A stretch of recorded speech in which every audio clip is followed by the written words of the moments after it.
മന്ത്രിസഭയിലോ ഇടതുമുന്നണിയിലോ സ്വന്തം പാർട്ടിയിൽ പോലും ആലോചിക്കാതെ PMC കരാർ ഒപ്പുവെച്ചത് മഹാപാരിയായിപ്പോയി. അവസാനം മുന്നണിയിലെ താരതമ്യേന ചെറിയ കക്ഷിയായ CPIയുടെ മുമ്പില് മുട്ടുകുത്തേണ്ടി വന്നു, കീഴടങ്ങേണ്ടി വന്നു. നമ്മളെപ്പോഴും അവരെ ഒന്ന് ഒതുക്കി നിർത്തിയിരുന്നതാ.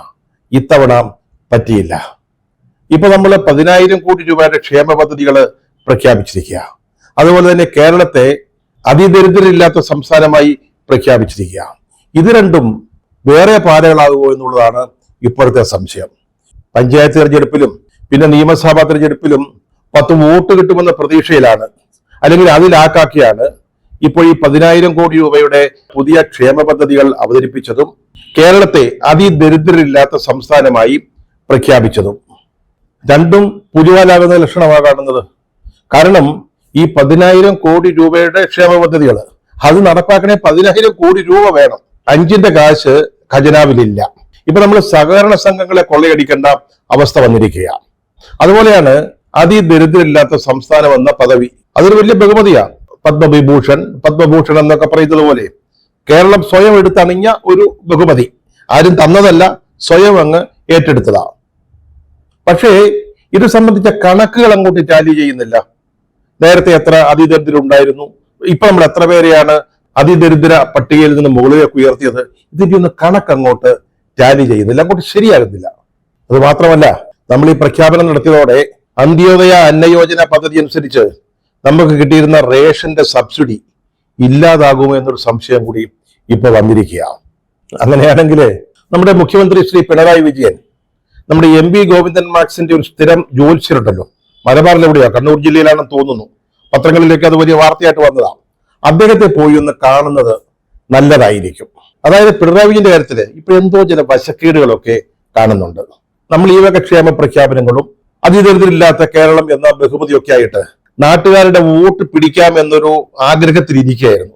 അതിനുവേണ്ടിയാണ് നമ്മൾ ഈ പ്രഖ്യാപനമൊക്കെ വലിയ ആഘോഷമായിട്ട് നടത്താനൊക്കെ തീരുമാനിച്ചിരുന്നത്. അതിനിടയ്ക്ക് ശബരിമലയില് സ്വർണ്ണക്കൊള്ള, കവർച്ച നമ്മുടെ സർക്കാർ ഭരിക്കുമ്പോൾ നടന്നതാ. അത് ശബരിമല ക്ഷേത്രമാകുമ്പോ അതിന്റെ ഗ്രാവിറ്റി അങ്ങ് വല്ലാതെ കൂടും കേട്ടോ. നമ്മൾ ഈ ശബരിമലയിലെ സ്ത്രീകളെ പ്രവേശിപ്പിക്കാൻ ഒരു ശ്രമം നടത്തിയല്ലോ, നവോത്ഥാനം, കേരള നവോത്ഥാനം. അതിന്റെ പേരിൽ നഷ്ടപ്പെട്ടു പോയത് ചില്ലറ വോട്ടൊന്നുമല്ല. അതൊക്കെ ഒന്ന് ശരിപ്പെടുത്തിയെടുക്കുന്നതിന് പമ്പയില് ആഗോള അയ്യപ്പ സംഘമൊക്കെ നടത്തി അങ്ങനെ ഒന്ന് ശരിപ്പെട്ട് വന്നു എന്ന് കണ്ടപ്പോഴാണ് അപ്പൊ അതാ കിടക്കുന്നു ശബരിമലയിലെ ദ്വാരപാലക ശില്പത്തിലെയും അവിടുത്തെ കട്ടിളപ്പടിയിലെയും സ്വർണം ആരൊക്കെയോ അടിച്ചു മാറ്റി, വലിയ വിവാദമായി.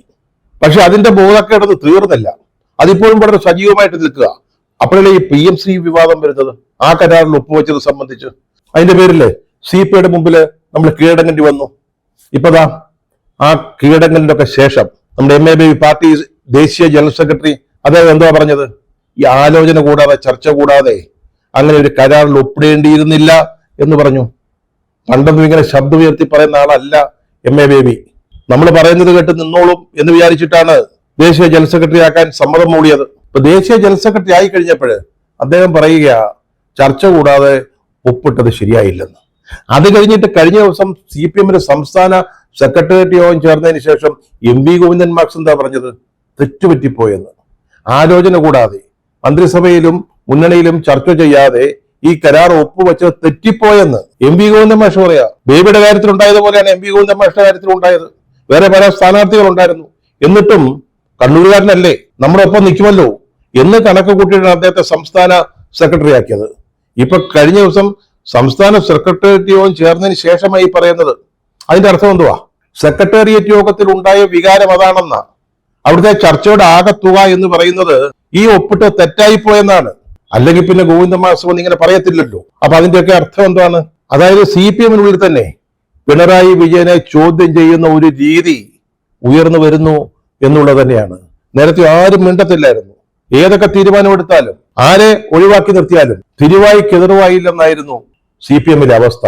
ഇപ്പൊ ആ സംഗതി നേരെ മാറിക്കൊണ്ടിരിക്കുക. സ്വന്തം കാര്യത്തിനു വേണ്ടി സ്വന്തം താല്പര്യം സംരക്ഷിക്കാൻ സ്വന്തം ഇഷ്ടപ്രകാരം നടത്തിയതാണ് ഈ PMC കരാറിൽ ഒപ്പുവെച്ചത്. അതിനെതിരെ പാർട്ടി ഇപ്പം ശബ്ദമുയർത്തുക. ചെറുകക്ഷിയായ CPIയുടെ മുമ്പില് ഉടവാളും മടവാളും പൊതുവാളും വെച്ച് കീഴടങ്ങി എന്നൊരവസ്ഥ നിൽക്കുമ്പോഴാണ് താനെടുത്ത ഒരു തീരുമാനത്തിനെതിരെ CPMനുള്ളിൽ നിന്ന് ഒരു എതിർ ശബ്ദം, വിമർശന സ്വരം ഉയരുന്നത്. അതാണ് സഹിക്കാൻ പറ്റാത്തത്. അതുകൊണ്ടാണ് പറഞ്ഞത്, ജാതകവശാൽ എന്തോ ചില പിശകുകൾ കാണുന്നുണ്ട്. ഒന്നുകിൽ ജാതകം ഗണിച്ചോ, അല്ലെങ്കിൽ പ്രശ്നം വെച്ചോ, കബഡി നിരത്തിയോ, മഷി നോക്കിയോ, എങ്ങനെയെങ്കിലും ഇതിന്റെ കാരണം എന്താണെന്ന് കണ്ടുപിടിക്കണം. യഥാസമയം പ്രതിവിധികള്, പരിഹാരക്രിയകള് നടത്തുകയും വേണം. 2 തെരഞ്ഞെടുപ്പിന് അടുത്ത് വരിക. നമുക്ക് അനുകൂലമായ കാലാവസ്ഥയൊന്നുമല്ല സഖാവേ. അതുകൊണ്ട് ഗോവിന്ദ മാഷിനോട് ചോദിച്ചിട്ട് ആ ജോത്സ്യനെ കണ്ടെത്തി എത്രയും വേഗം പരിഹാരക്രിയകൾ ചെയ്യേണ്ടതുണ്ട്. ഈ 10,000 കോടിയുടെ പദ്ധതികൾ പ്രഖ്യാപിച്ചതും സംസ്ഥാനത്തെ അതിദരിദ്രമില്ലാത്ത സ്റ്റേറ്റ് ആയിട്ട് പ്രഖ്യാപിച്ചതുമൊക്കെ എടുത്താ പൊങ്ങാത്ത കല്ലെടുത്ത് തോളത്ത് വെച്ച അവസ്ഥയാണ് ഉണ്ടാക്കിയിരിക്കുന്നത്. ഈ 2 വിഷയങ്ങളുടെയും കാര്യത്തില് ഒരു തിരുട്ട് സംഘത്തിന്റെയും കവല ചട്ടമ്പിയുടെയും വേഷമാണ് ഇപ്പോൾ സർക്കാർ എടുത്ത് അണിഞ്ഞിരിക്കുന്നത്. പറഞ്ഞല്ലോ, ഈ പദ്ധതി നടപ്പാക്കാൻ കാശില്ലെന്നേ. ആ കാശിനെവിടെ പോകണം? 10,000 കോടി രൂപയാണ് വേണ്ടത്. അതുകൊണ്ട് സഹകരണ സംഘങ്ങൾ കൊള്ളയടിക്കാനാണ് ഇപ്പോൾ തീരുമാനിച്ചിരിക്കുന്നത് സർക്കാർ. അതായത് സഹകരണ സംഘങ്ങള്, സഹകരണ ബാങ്കുകള്, അവയിലുള്ള മിച്ചധനം മുഴുവൻ സംസ്ഥാന സർക്കാരിന് കൊടുക്കാൻ പറഞ്ഞിരിക്കുക. നാട്ടിലെ സാധാരണക്കാരായ തൊഴിലാളികളുടെയും കർഷകരുടെയും പാവപ്പെട്ടവരുടെയും അധ്വാനത്തിന്റെ ഫലമാണ് ഈ സഹകരണ ബാങ്കുകളുടെയും സഹകരണ സംഘങ്ങളിലെയും നിക്ഷേപം എന്ന് പറയുന്നത്. നമ്മുടെ നാട്ടിൽ പല ബാങ്കുകളിലും വലിയ ക്രമക്കേടുകളും തട്ടിപ്പും നടന്ന് ആളുകൾക്ക് പണം കിട്ടാതെ, നിക്ഷേപം തിരിച്ചു കിട്ടാതിരിക്കുന്ന അവസ്ഥയാണ്. ബാക്കിയുള്ള ബാങ്കുകളിൽ മിച്ചമുള്ള പണം സർക്കാരിന് കൊടുത്തേക്കാൻ, അത് ഞങ്ങളെടുത്തെങ്കിൽ ക്ഷേമം നടത്തിയേക്കാവുന്നു. മനസ്സിലായില്ലേ? ഏത് വിധേനയെങ്കിലും സഹകരണ സ്ഥാപനങ്ങളിൽ നിന്നുള്ള പണം കൈക്കലാക്കണമെന്നാണ് സംസ്ഥാന സർക്കാർ ഉദ്യോഗസ്ഥന്മാർക്ക് നിർദ്ദേശം നൽകിയിരിക്കുന്നത്. സത്യം പറഞ്ഞാൽ കവർച്ച നടത്താൻ, കൊള്ളയടിക്കാനുള്ള നിർദ്ദേശമാണ് കൊടുത്തിരിക്കുന്നത്. ബാങ്കിന്റെയോ സഹകരണ സംഘങ്ങളുടെയോ ഭരണസമിതികൾ ചേർന്ന് ഒരു തീരുമാനമെടുക്കാൻ വൈകുകയാണെങ്കിൽ അതിനൊന്നും കാത്തു നിൽക്കാതെ പണം സംസ്ഥാന ഗവൺമെന്റിൽ നൽകാൻ സെക്രട്ടറിമാരോട് ആവശ്യപ്പെട്ടിരിക്കുകയാണ് ഉദ്യോഗസ്ഥർ. എന്തിന്റെ അടിസ്ഥാനത്തിലാണ് ഇങ്ങനെയൊക്കെ പറയുന്നത്? ഭരണസമിതി കൂടാതെ ഒരു തീരുമാനം എടുക്കാൻ പറ്റുമോ? അത് വേണ്ടെന്ന്. പൈസ ഈ തന്നിട്ട് റാറ്റിഫൈ ചെയ്താൽ മതിയെന്ന്, അതിനെ ക്രമീകരിച്ചാൽ മതിയെന്ന്, അതിനെ ശരിവെച്ചാൽ മതിയെന്ന്. അതാണ് പറഞ്ഞത്. തിരുട്ടു സംഘത്തിന്റെ റോളിലാണ് ഈ സംസ്ഥാന സർക്കാർ എന്ന്.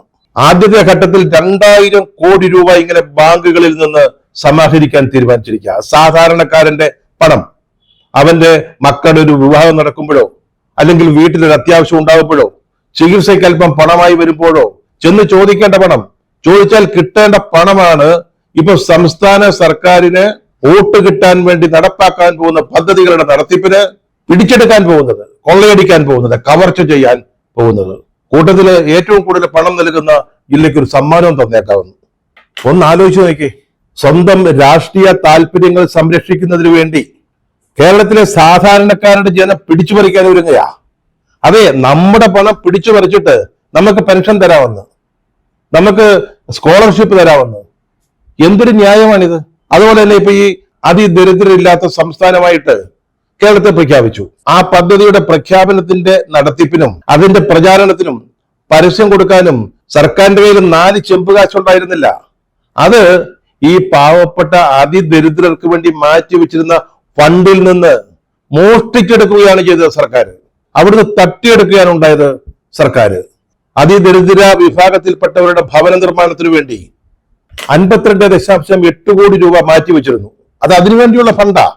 അതിൽ നിന്ന് 1.5 കോടി രൂപ തട്ടിയെടുത്തിട്ടാണ് ഈ വലിയ മാമാങ്കം നടത്തിയത്, പരസ്യങ്ങൾ നൽകിയത്, പത്രങ്ങളിലും ചാനലുകളിലും മുഴുവൻ പരസ്യം നൽകിയത്.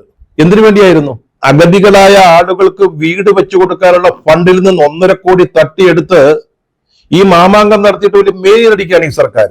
ഞങ്ങൾ എന്തോ ചെയ്തു എന്നുള്ളത്. ഇതാണ് പറഞ്ഞത്. തിരുട്ട് സംഘത്തിന്റെ സ്വഭാവമാണ് സർക്കാർ ഇന്ന് കേരളത്തിലെ ജനങ്ങളോട് എത്തിയിരിക്കുന്നത്.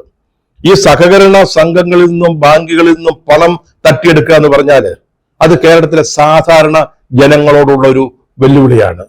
നിങ്ങൾ സമ്പന്നന്മാരുടെ കയ്യിൽ നിന്ന് പണം വാങ്ങിക്കോളൂ, ആർക്കും അഭിപ്രായ വ്യത്യാസമില്ല. ഈ സഹകരണ സ്ഥാപനങ്ങളിലെ പണം കേരളത്തിലെ വളരെ സാധാരണക്കാരായ താഴേക്കിടയിലുള്ള ആളുകള് സമാഹരിച്ച് മിച്ചം വെച്ച് അടച്ച പണമാണ്. അത് തട്ടിയെടുക്കാനാണ് ഇപ്പോഴ് ശ്രമിക്കുന്നത്. ഇത് കൊടുത്താൽ പിന്നെ കിട്ടുന്ന പ്രശ്നമില്ല കേട്ടോ. അങ്ങനെ ഒരിക്കലും ആലോചിക്കണ്ട. ഇപ്പൊ 5-6 മാസം കഴിഞ്ഞാൽ ഈ സർക്കാരൊക്കെ പോകും. പിന്നെ ഈ സർക്കാരിന് എന്താ ഉത്തരവാദിത്തമുള്ളത്? ഈ സഹകരണ സംഘങ്ങളിൽ നിന്ന് വാങ്ങിച്ച തുകയ്ക്ക് ചരിത്രത്തിലില്ലാത്ത ഭീമമായ കടമുണ്ടാക്കി വെച്ചിരിക്കുകയാണ് ഈ ഗവൺമെന്റ്. എന്നിട്ടാണ് ഇപ്പോഴ് ഈ സഹകരണ ബാങ്കുകൾ കൊള്ളയടിക്കാൻ ഈ തിരുട്ടു സംഘം, കവർച്ചാ സംഘം ഇറങ്ങിയിരിക്കുന്നത്. പ്രതിപക്ഷവും അതുപോലെ തന്നെ ചില സാമ്പത്തിക വിദഗ്ധരും ഈ അതിദരിദ്രരില്ലാത്ത സംസ്ഥാനം എന്ന പ്രഖ്യാപനത്തെക്കുറിച്ച് ചില സംശയങ്ങൾ ചോദിക്കുന്നുണ്ട്, ചില ചോദ്യങ്ങൾ ഉന്നയിക്കുന്നുണ്ട്. അവരോടൊന്നും മറുപടി പറയാൻ ഗവൺമെന്റിനില്ല, അവിടെ മറുപടി ഇല്ല.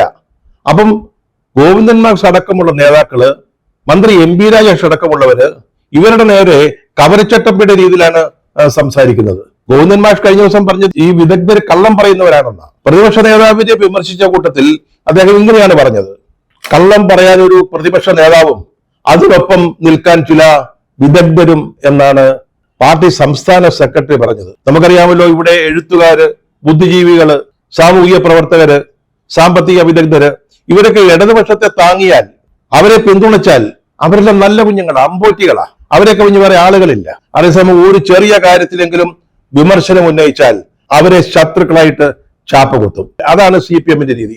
അത് തന്നെയാണ് ഇവിടെയും നടന്നിരിക്കുന്നത്. ചില സംശയങ്ങൾ ഉന്നയിച്ചു, ചില ചോദ്യങ്ങൾ ചോദിച്ചു. Professor KP Kannan, doctor RVG Menon, doctor MA Oommen, professor V Ramankutty, ഇവരാരും അറിയപ്പെടുന്ന കോൺഗ്രസ്സുകാരൊന്നുമല്ല, കോൺഗ്രസിനെ പിന്താങ്ങുന്നവരുമല്ല.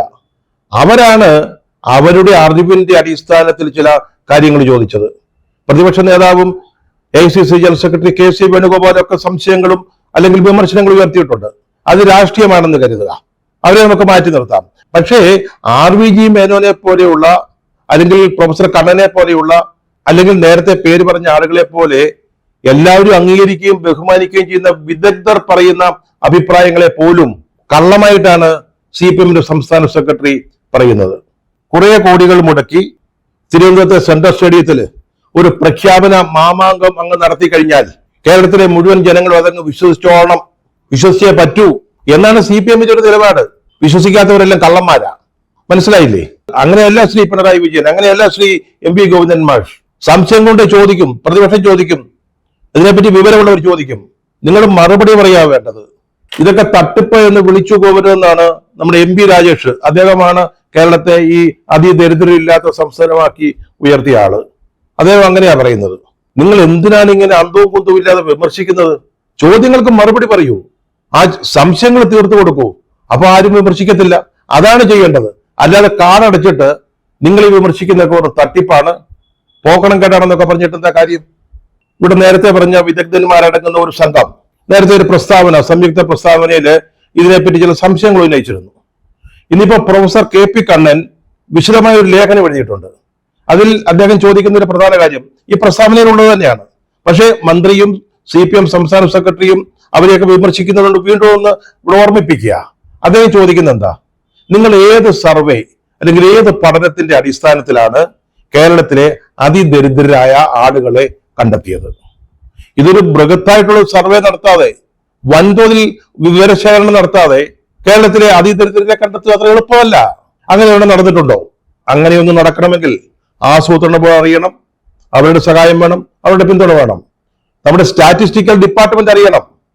അങ്ങനെ എന്തെങ്കിലും നടന്നിട്ടുണ്ടോ? പിന്നെ നിങ്ങൾ എങ്ങനെ കണ്ടുപിടിച്ചത്? പിന്നീട് ശ്രീ കണ്ണൻ ആ കണക്കുകളിലെ വൈരുദ്ധ്യം വളരെ കൃത്യമായിട്ട് ചൂണ്ടിക്കാട്ടുന്നുണ്ട്. സർക്കാരിന്റെ കണക്കനുസരിച്ച് 64,006, വളരെ കൃത്യമായ കേട്ടോ, 64,007 ആവില്ല, 64,005 ആവില്ല, വളരെ കൃത്യമായ കണക്കാം. ഇത്രയും അതിദരിദ്ര കുടുംബങ്ങളാണ് ഉണ്ടായിരുന്നത്. അങ്ങനെയാണ് സർക്കാർ കണ്ടുപിടിച്ചിരുന്നത്. പക്ഷെ പ്രൊഫസർ കണ്ണൻ ചൂണ്ടിക്കാട്ടുന്ന ഒരു കാര്യം, 2002 ആന്റണി മുഖ്യമന്ത്രിയായിരിക്കുന്ന സമയത്ത് ആശ്രയ പദ്ധതിക്ക് വേണ്ടി ഇതുപോലെ അതിദരിദ്രരായ ആളുകളെ കണ്ടെത്തുന്നതിന് വേണ്ടി ഒരു സർവേ നടത്തിയിരുന്നു. അതിന്റെ കൃത്യമായ മാനദണ്ഡങ്ങൾ ഉപയോഗിച്ച് നടത്തിയ ഒരു സർവേ ആയിരുന്നു അത്. ആ ആശ്രയ പദ്ധതി ഇപ്പോഴും തുടരുന്നുണ്ട്. അന്ന് 2002 കണ്ടെത്തിയവരിൽ 1.5 ലക്ഷം ആളുകൾ ഇപ്പോഴും ആ പട്ടികയിൽ തുടരുകയാണ്. സംസ്ഥാന സർക്കാരിന്റെ മുമ്പിലുള്ള കണക്കാണിത്, അല്ലാതെ വെറുതെ പറയുന്നതല്ല. അതുപോലെ ദാരിദ്ര്യത്തിൽ ഏറ്റവും അടിയിൽ നിൽക്കുന്നവർക്ക്, അതിദരിദ്രർക്ക് റേഷൻ നൽകുന്ന ഒരു പദ്ധതിയാണ് അന്ത്യോദയ അന്ന യോജന. അതനുസരിച്ച്, ഈ പദ്ധതി അനുസരിച്ച് 5,91,194 പേർക്ക് ഇപ്പോഴും നമ്മള് കേരളത്തിൽ റേഷൻ നൽകുന്നുണ്ട്. അത് മഞ്ഞക്കാർഡ്, അത് ഏറ്റവും അതിദരിദ്രരായ ആളുകൾക്ക് നൽകുന്ന റേഷനാണ്. ഏതാണ്ട് 6 ലക്ഷത്തോളം ആളുകൾക്ക് ഇപ്പോഴും റേഷൻ നൽകുന്നു എന്നാണ് കഴിഞ്ഞ സെപ്റ്റംബറിൽ സിവിൽ സപ്ലൈസ് മന്ത്രി GR അനിൽ നിയമസഭയിൽ ഒരു ചോദ്യത്തിന് ഉത്തരമായിട്ട് പറഞ്ഞത്. 6 ലക്ഷത്തോളം ആളുകൾ ഈ പദ്ധതിയിൽ റേഷൻ വാങ്ങുന്നു. അപ്പൊ എങ്ങനെയാണ് നിങ്ങൾ 64,006 പേരെ കണ്ടെത്തിയത്? ഈ റേഷൻ നൽകുന്ന ഏറ്റവും താഴെ തട്ടിൽ നിൽക്കുന്നവർക്കാണ്.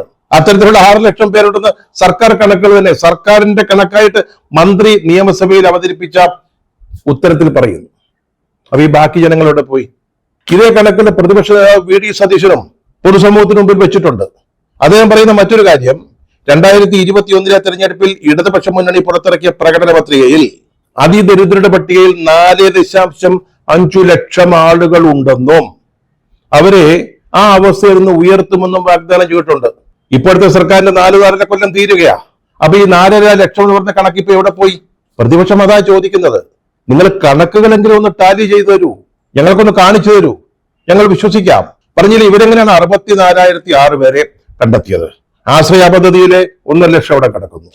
അതുപോലെ തന്നെ മഞ്ഞക്കാട് വഴി റേഷൻ വാങ്ങുന്ന 6 ലക്ഷം പേര് അവിടെ കിടക്കുന്നു. ഇതൊന്നുമില്ലാത്തൊരു പുതിയ കണക്ക് 64,006 ഇത് എവിടെ നിന്ന് വന്നു എന്നാണ് വിദഗ്ധരും പ്രതിപക്ഷവും ചോദിക്കുന്നത്. അതിന്റെ മറുപടി പറഞ്ഞാൽ പോലെ പ്രശ്നം തീർന്നല്ലോ. പ്രൊഫസർ KP കണ്ണനും അതുപോലെ AICC ജനറൽ സെക്രട്ടറി KC വേണുഗോപാലും മുന്നോട്ട് വയ്ക്കുന്ന ഒരു സംശയം അല്ലെങ്കിൽ ആശങ്കയുണ്ട്. അതായത് നമ്മുടെ ഇപ്പോഴത്തെ പ്രഖ്യാപനം അനുസരിച്ച് 64,006 പേര് ആണ് അതിദരിദ്ര പട്ടികയിൽ ഉണ്ടായിരുന്നത്.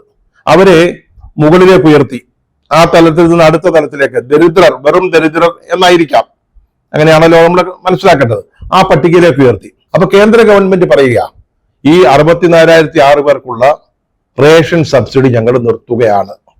ഈ റേഷൻ സബ്സിഡി അതിദരിദ്രരായ ആളുകൾക്ക് അരി കൊടുക്കുന്നതിന് അല്ലെങ്കിൽ ഭക്ഷ്യപദാർത്ഥങ്ങൾ കൊടുക്കുന്നതിനാണ്, അത് ഞങ്ങൾ അങ്ങ് നിർത്തുകയാണ് എന്ന് പറഞ്ഞാലോ? അല്ലെങ്കിൽ ഇനി അതിദരിദ്രർ സംസ്ഥാനത്തില്ലാത്ത സാഹചര്യത്തിൽ മുഴുവൻ സബ്സിഡി നിർത്തുകയാണെന്ന് പറഞ്ഞാലോ? അപ്പൊ എന്തായിരിക്കും ചെയ്യുക? എന്താണ് ഗവൺമെന്റിന് അതിന് മറുപടി ഉണ്ടാവുക? ഇത് ഞാൻ ചോദിക്കുന്നതല്ല. KC വേണുഗോപാലിനെയും വിട്, അദ്ദേഹം രാഷ്ട്രീയക്കാരനാണ്, കോൺഗ്രസിന്റെ നേതാവാ. പ്രൊഫസർ KP കണ്ണൻ ചോദിക്കുക, ഇങ്ങനെ ഒരു സാഹചര്യം ഉണ്ടായാൽ നമുക്ക് എന്തു ചെയ്യാൻ സാധിക്കുമെന്നുള്ളത്. ഇപ്പൊ ഭരിക്കുന്നത് BJP അവർ ഈ സർക്കാരിനോടോ ഈ സംസ്ഥാനത്തോടോ വലിയ താല്പര്യമൊന്നുള്ള ഒരു പാർട്ടിയോ സംവിധാനമോ ഒന്നും അല്ല. കോൺഗ്രസ് ഭരിച്ചിരുന്നെങ്കിൽ നമുക്ക് എങ്ങനെയെങ്കിലുമൊക്കെ അഡ്ജസ്റ്റ് ചെയ്ത് നിൽക്കാമായിരുന്നു. ഇതല്ല, ഒരവസരത്തിന് വേണ്ടി കാത്തു നിൽക്കുകയാണ് ഗവൺമെന്റിനെ ഞെരുക്കാൻ, ഈ സംസ്ഥാനത്തെ ഞെരുക്കാൻ. അവരുടെ മുമ്പിൽ വലിയ പ്രഖ്യാപനം കൊട്ടിഘോഷിച്ച് ആഘോഷമായിട്ട് നമ്മുടെ സംസ്ഥാനത്തിന് അതിദരിദ്രരില്ലേ എന്ന് പറയുക. അപ്പൊ കേന്ദ്രം പറയും, ഇല്ലെങ്കിൽ പിന്നെ എന്തിനാണ് സബ്സിഡി എന്ന് ചോദിച്ചാൽ എന്താണ് ചെയ്യുക? വളരെ ഗൗരവതരമായ ഒരു പ്രശ്നമാണ് പ്രൊഫസർ KP കണ്ണനും KC വേണുഗോപാൽ ഇപ്പോഴും ഉന്നയിച്ചിരിക്കുന്നത്. ഈ അതിദരിദ്രരില്ലാത്ത സംസ്ഥാനമായിട്ട് പ്രഖ്യാപിച്ചത് വഴി ലോകം മുഴുവൻ കേരളത്തെ ശ്രദ്ധിക്കുന്നുവെന്നാണ് CPM സംസ്ഥാന സെക്രട്ടറി പറഞ്ഞത്. ശരിയാകുമെന്ന, പക്ഷേ ലോകം മുഴുവൻ കേരളത്തെ ശ്രദ്ധിച്ചുകൊണ്ടിരിക്കുക.